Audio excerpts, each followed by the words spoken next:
Hello, everybody, and thank you for tuning in to the Liberty Report. With me today is Daniel McAdams, our co-host, as usual. But Daniel, I understand we have something a little bit different today? Yeah, we do indeed. Occasionally we like to do a show we call Ask Ron Paul. We appreciate our viewers. You know, our viewers help make the show, our subscribers. And so occasionally we'll do something where we'll have them ask you questions. And we put out a tweet earlier today, Ask Ron Paul. And we got some pretty good questions, so I'm afraid today you're going to be in the hot seat. Uh-oh, I'll try to do my best. Easy for me today, you'll be in the hot seat. First question comes from Adam Rothstein. Do you think the Republican Party will eventually evolve to become more libertarian? Well, let's hope so, but I'm not going to make any bold predictions. If this country is to change for the better, that's what has to happen. But people shouldn't think about changing the Republican Party, and I mentioned this a lot in the presidential campaign. If we have a true revolution and change for the better, it won't involve just the Republican Party. The downside of what happened to us in the last 100 years, the progressive influence from the beginning of the last century, we developed an affinity for income taxes and Federal Reserve system and intervention in our personal lives and certainly intervention in the economic lives. And Nixon stated it clearly, we're all Keynesians now. And it involved Republicans and Democrats because that was a prevailing attitude. So I never looked at it that, boy, if we could just make the Republican Party more libertarian, because I see things in terms of ideas. And if a country accepts certain principles and ideas, and at one time we accepted the basic principles of individual liberty in our early history.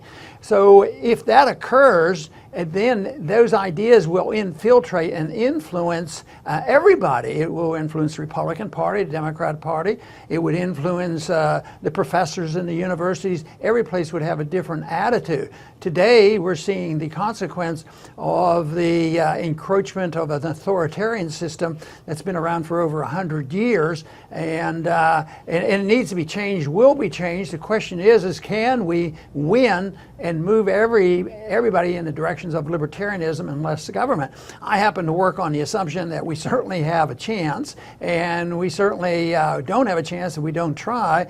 And right now, quite frankly, I'm more optimistic about that than saying, oh, you know what, if we just elect a few more good people and put them in the Republican Party will be libertarian. They'll be able to stand up to the statism that they have to fight. I think that's the wrong approach. Ultimately, though, I was in politics for a long time. I think the answer is changing the country to become more libertarian. Then the Republican Party will be more libertarian as well as the Democrats.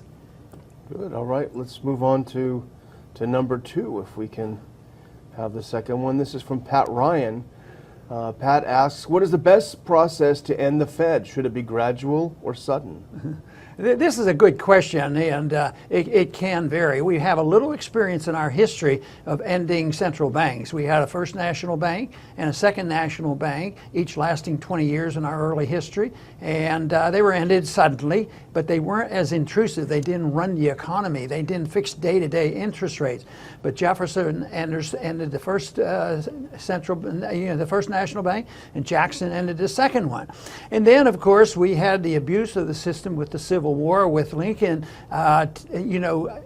getting off the gold standard and allowing the greenbacks to be printed, and with the chaos of the Civil War and the bad economy following this, they decided there still was a belief, a prevailing attitude still existed, that you had to have gold backing the money. So in 1875, they passed a bill which was called the Resumption Act, and it was very smooth. For 3 years, they gradually quit printing greenbacks. They spent less money. They balanced budget more so, and there was confidence placed in believing what governments would say. And when in 1878, when the actual conversion from paper money to gold was there, which reintroduced the gold standard, it came pretty smoothly, and it was not a big event.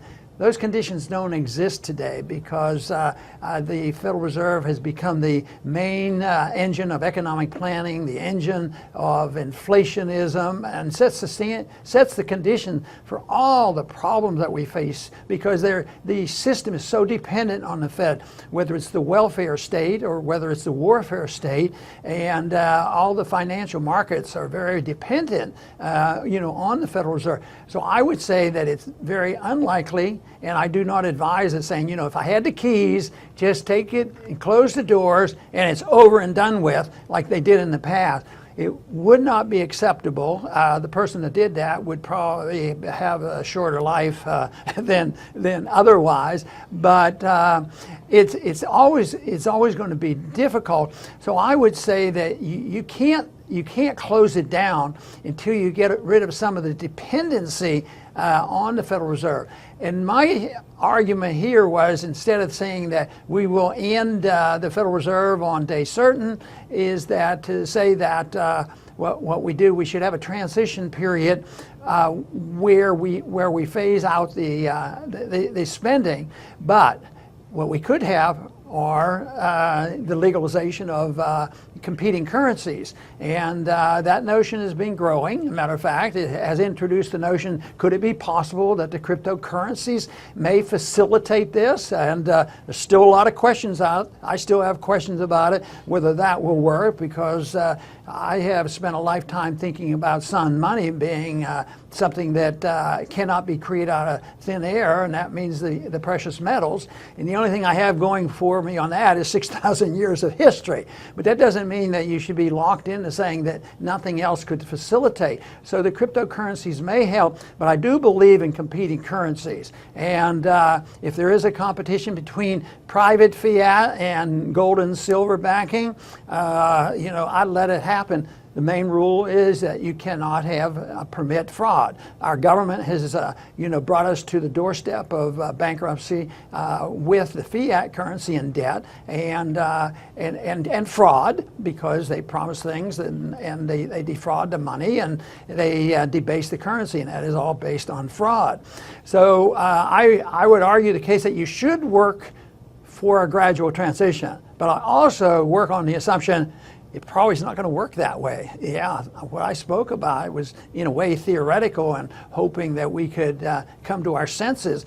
But the odds of us gradually reducing spending and doing what we did in 1875, very, very slim chance of that happening. So I think the Fed will end dramatically, and what will happen is they will lose, whether the doors are totally closed, but they will have to change their opinion and their power to regulate the supply of money and regulate from minute to minute the currency exchange rates as well as interest rates. That will have to end. You could do that with a remnant of the central bank existing, but you certainly would have to get the intellectual support for this, and the financial community would have to agree to it.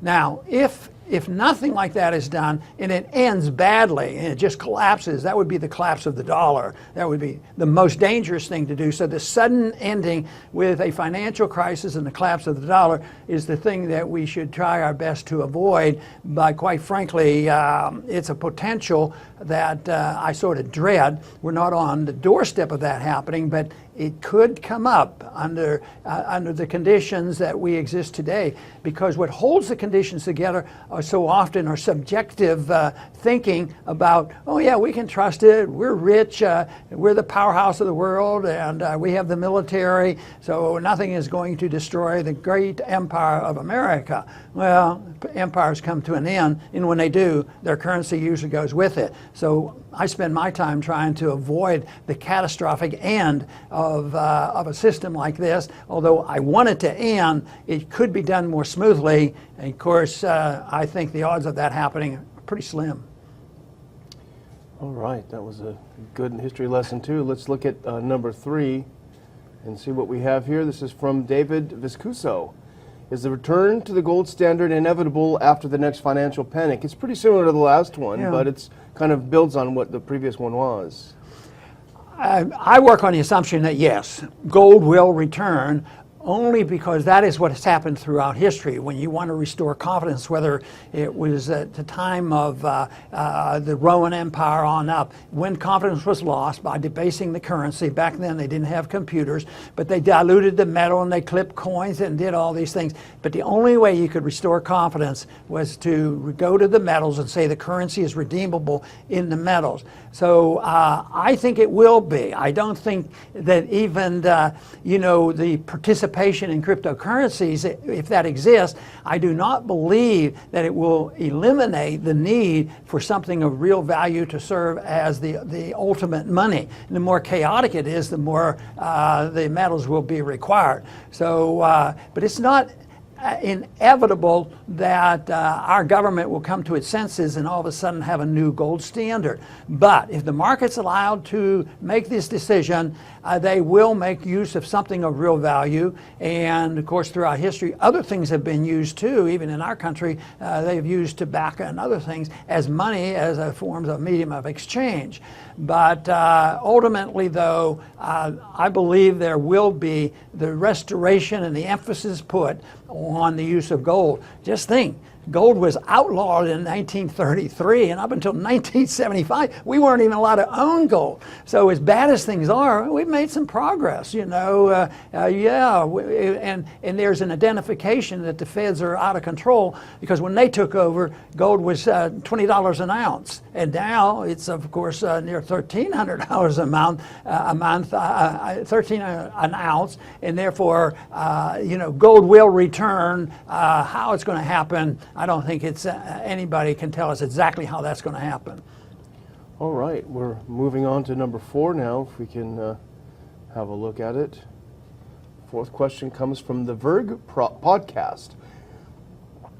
Back to politics. With instant access to facts via the internet, why do people still tend to re-elect crony politicians to office? Well, you know, the system is cronyism. The system is interventionism. And for people to manage or participate or benefit or satisfy their customers, the voters, they have to be a crony. And it is the system that is bad. Some people think that we have to just modify our elections and change our elections and keep these bad people out. It's not quite so simple. The elections are rigged in many ways, but the whole problem is the system that we have. It's too big. You have to change the role for government if you don't want any cronyism involved. And this is the whole trouble. Now, under today's circumstances, as bad as it is, if you had individuals that were only elected with character and honesty and want to do the right thing,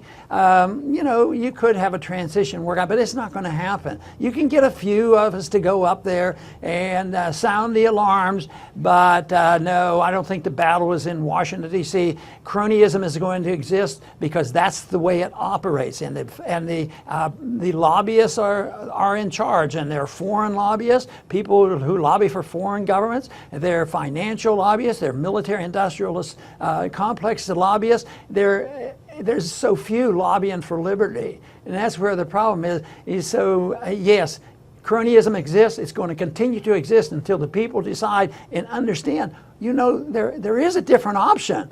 And this debate went on with the founders, and the founders were, I'm amazed at how well informed they were about history and what liberty was all about, and what individual rights meant and what natural rights meant.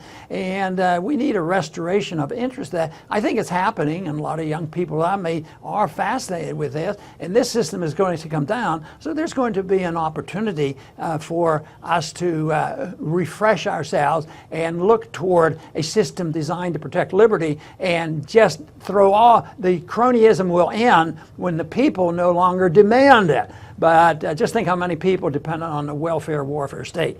The majority of the American people. That's where the problem is. The dependency on the cronyism, and that's why cronyism is a symptom rather than the cause. All right, well, that was a pretty good 4 rounds. We have a bonus round for you, and this is a little more lighthearted, but it's a good question anyway. People wonder this. We have the final one. What's your favorite band musician? Just some libertarian is asking. What music do you like? Yeah, I'm so old-fashioned, they might not be interested. But when I'm in my car and I have my satellite radio, I keep the station on where I listen to Frank Sinatra. And I find it fascinating, you know, to listen to him.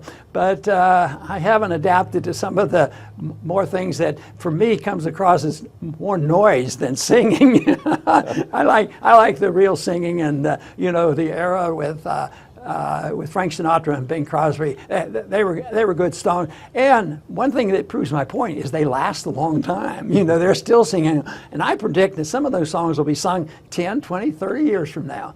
But that is my brief take on my favorite singer. All right. Well, that was a lot of fun. We always enjoy it. Enjoy doing the show and Ask Ron Paul, and we'll do it again. I'd like to thank our viewers for watching the show, for sending in your questions, for interacting, for your comments. Dr. Paul and I both appreciate it. And subscribe to the show, get others to subscribe. And I guess I'll close the show by saying thank you for tuning in to the Liberty Report.